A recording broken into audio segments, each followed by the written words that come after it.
इस संसार में कमजोर व्यक्ति को कोई जीने नहीं देता है। सही कहा किसी ने है कि बलवान लोग ही इस पृथ्वी का भोग कर पाते हैं, बलहीन न लभ्य। कमजोर व्यक्ति को संसार में कुछ प्राप्त नहीं होता है। वो चाहे पशु हों, चाहे पक्षी हों, चाहे मनुष्य हों। पशुओं में भी देख लो, जो बलवान होता है वही अधिक शासन करता है अपना, और पक्षियों में भी देख लो, कमजोर पक्षी को बड़े पक्षी मार के खा जाते हैं। जीना बड़ा दूभर है। मनुष्य समाज में भी कमजोर को कोई जीने नहीं देता है। जो कमजोर व्यक्ति को होता है उसे सभी लोग दबाते हैं। बलवान व्यक्ति ही संसार में राज्य कर पाता है, शासन कर पाता है। उसका चारों ओर बोलबाला होता है और वही पृथ्वी का वास्तव में भोग कर पाता है। इसलिए हे मनुष्यों, अपने शरीर में बल का संचार करो, क्योंकि कमजोर मनुष्य के कई प्रकार की भय और आशंका भी मन में भरे रहते हैं। कहा है कि भय आशंका भर जाते हैं कमजोर मानव के मन में, रोग अनेकों लग जाते हैं बलहीन मानव के तन में। दुखी हो तिरस्कार पाते हैं, चैन मिले ना खुली पवन में। संयम से जो बल बढ़ाते हैं वो सुख पाते मानव जीवन में।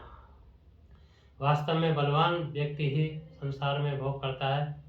और तभी जो है शादी जब होती है मनुष्य की, तो शादी में एक क्रिया आती है। जब शादी की रस्म कराई जाती है, वो विधि कराई जाती है, तो उसमें ध्रुव दर्शन कराते हैं पंडित जी। और ध्रुव दर्शन के बाद फिर अरुंधति का दर्शन भी कराया जाता है।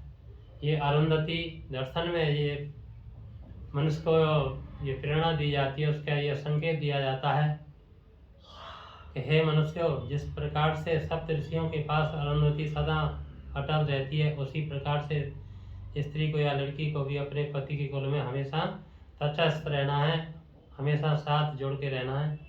तथा ये कहानी हमको बहुत ही एक क्रिया एक कहानी के आधार पर भी समझाई गई है। एक बार सप्त ऋषि और अरुंधति इस मृत्यु लोक में भ्रमण कर रहे थे, और भ्रमण करते करते करते करते एक तालाब पर पहुँचे। और उस तालाब पर पहुँचे वहाँ उन्होंने देखा कि वह तालाब जो है कमल के डंठलों से, कमल के फूलों से भरा हुआ है। तब वो स्नान करने की इच्छा उनके मन में लगती है। तो सभी ऋषि वहाँ रुकते हैं और तालाब में उतर करके उन कमल के डंठलों को तोड़ करके एक साइड में रखते हैं। और सभी ऋषि फिर बड़े आनंद पूर्वक उसमें स्नान करने लगते हैं।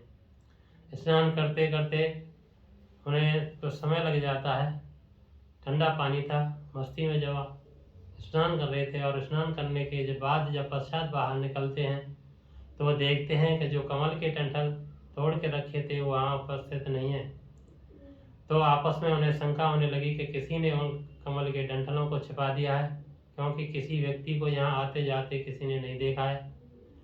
जब ऐसी शंका आपस में होने लगी, तो उन्होंने ये विचार किया कि सभी ऋषि आपस में सौगंध खाएंगे, शपथ लेंगे कि हमने इन डंठलों को नहीं चुराया है।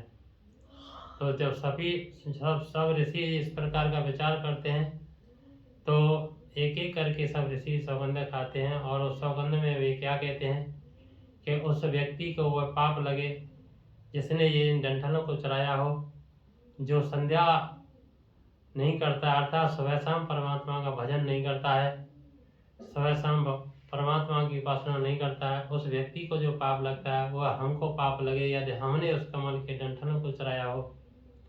जब इसी क्रम में अरुंधति का नंबर आता है शपथ खाने के लिए, तो अरुंधति कहती हैं कि मुझे वह पाप लगे जो स्त्री कमजोर बालक को पैदा करती है और कमजोर बना करके उसे तैयार करती है, अर्थात उसके विचारों को भी कमजोर कर देती है और बच्चे को कमजोर बना करके पैदा करती है। उसे जो पाप लगता है वो पाप मुझे लगे यदि मैंने कमल के डंठलों को चुराया हो।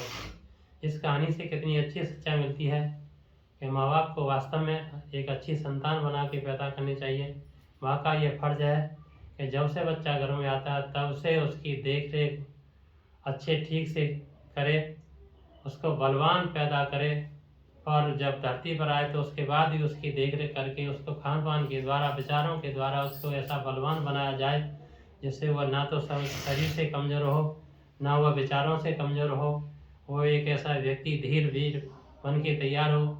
और किसी ने कहा भी है कि जननी जने तो भक्त जन, दाता या शोर, और नहीं तो जननी बांझ रहे, काहे गंवावे नूर। इति ओम।